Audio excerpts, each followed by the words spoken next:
Pelakon dan usahawan Fazura baru-baru ini mencuri perhatian ramai apabila dia memberikan komen yang cukup manis tentang figura terkenal industri hiburan, Shira Rusli. Semuanya bermula apabila tular satu perkongsian di media sosial yang memuji cara Sheila melayan menantu dengan penuh kasih sayang dan tidak memilih kasih. Perkongsian itu kemudian menarik perhatian Fazura yang tanpa ragu meninggalkan komen ringkas tapi penuh makna. Mentua idaman setiap wanita. Ayat pendek itu terus jadi perhatian ramai sebab ramai rasa ia menggambarkan betapa baiknya hubungan dan cara Sheila membawa diri dalam keluarga.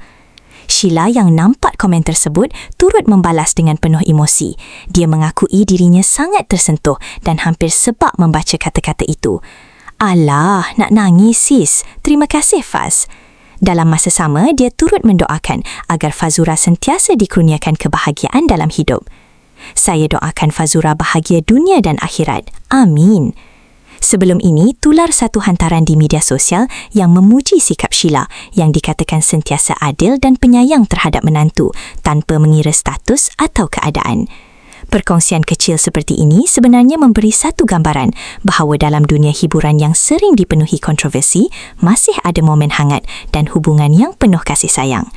Dan mungkin sebab itu, komen Fazura tadi jadi begitu viral walaupun hanya beberapa patah perkataan. Terima kasih kerana menonton Chua Viral TV.